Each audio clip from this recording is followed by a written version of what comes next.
खत्म हो गई है आज की। और आज की समीक्षा बैठक में कोरोना के बाद जो स्थिति पैदा हुई है उस पर चर्चा हुई है। राष्ट्रीय संगठन मंत्री बीएल संतोष की अध्यक्षता में बैठक हुई है। वैक्सीनेशन को लेकर किस तरह से जागरूकता फैलाई जाए और इसके अलावा कोविड के प्रभाव के चलते जो परेशानियां हुई हैं उसको लेकर भी आज की इस बैठक में मंथन हुआ है।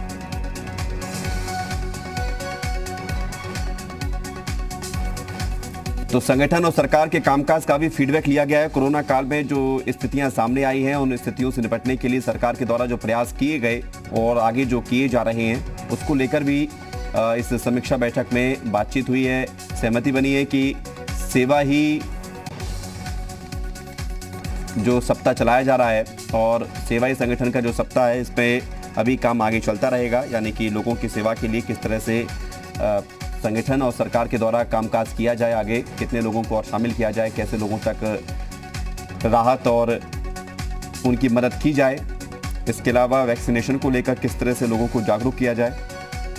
तो ये वो महत्वपूर्ण विषय है जिस पर आज चर्चा हुई है। लेकिन चर्चा उसकी जिसको लेकर राजनीतिक गलियारों में ज़्यादा कानाफूसी हो रही है कि संगठन और सरकार को लेकर कोई चर्चा हुई, तो ये साफ बोल दिया गया है कि आज इस विषय पर कोई चर्चा नहीं हुई है।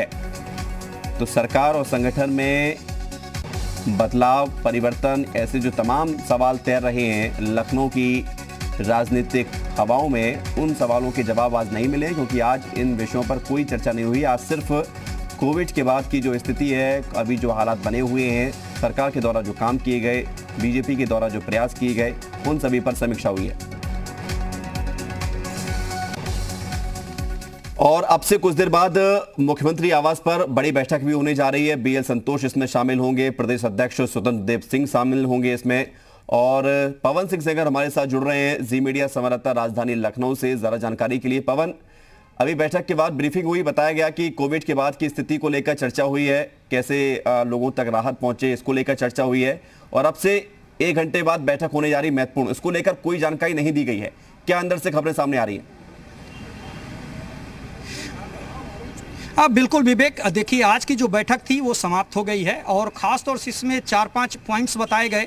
गोविंद नारायण शुक्ला थे, वो एमएलसी हैं, महामंत्री हैं, बैठक में शामिल थे। उन्होंने ब्रीफ किया मीडिया को और उन्होंने बताया कि किस तरीके से भारतीय जनता पार्टी और के कार्यकर्ता, संगठन के लोग कोविड संक्रमण के दौर में काम करने का काम किया। उसके आने वाले समय में जो 3rd वेव आ रही है उसमें किस तरीके से काम करेंगे, वैक्सीनेशन को लेकर के क्या एजेंडा तय होगा, ग्रामीण स्तर पर एक सूची बनाई जाएगी जो जा करके काम करेंगे, यानी सेवा ही संगठन जो भाव है जिसके अंतर्गत भारतीय जनता पार्टी के कार्यकर्ता काम करते हैं, उन तमाम विषयों को लेकर के समीक्षा की गई। सरकार क्या काम कर रही है, सरकार की क्या इसमें भूमिका है, सरकार से संगठन क्या चाहती है, उन तमाम विषयों को लेकर के आज विस्तृत बीएल संतोष जो हैं केंद्रीय महामंत्री, उनके नेतृत्व में सभी जो महामंत्री थे, अध्यक्ष, क्षेत्रीय अध्यक्ष, वो बैठक में शामिल हुए और 2 शिफ्ट में पूरी बैठक हुई जो आज अभी समाप्त हुई है। अब 7:30 बजे मुख्यमंत्री योगी आदित्यनाथ ने एक तरीके से डिनर दिया है। बीएल संतोष सहित दोनों डिप्टी सीएम भी वहां पे जा सकते हैं। उसके अलावा प्रदेश अध्यक्ष स्वतंत्र देव सिंह, सुनील बंसल जो संगठन महामंत्री हैं वो जाएंगे 5 कालीदास। वहां पे निश्चित तौर पे डिनर से पहले जो बैठक होगी, अभी तक का जो कार्यक्रम है बीएल संतोष जी का आने वाले समय में, यानी कल जो कार्यक्रम बताया जा रहा है कि जो तमाम विभागों के मंत्री हैं वो आएंगे। 10:30 बजे के बाद ये सिलसिला कल शुरू होगा बैठकों का, जिसमें अगर स्वामी प्रसाद मौर्य से लेकर के केशव प्रसाद और तमाम जो कैबिनेट मिनिस्टर्स हैं या स्वतंत्र प्रभार हैं वो सभी लोग इस बैठक में शामिल होंगे। बताया जा रहा है कि जो सबसे लास्ट जो मंत्री हैं वो बेसिक शिक्षा मंत्री हैं, यानी कल की बैठक में वो रूबरू होंगे बीएल संतोष से। उससे पहले जो देर रात 5 कालीदास पे बैठक होनी है, डिनर होना है, वो काफ़ी महत्वपूर्ण है क्योंकि अटकलें बहुत सारी लगाई जा रही हैं। पिछले दिनों से जब दिल्ली में बैठक हुई थी उसके बाद ये बैठक काफी महत्वपूर्ण हो जाती है।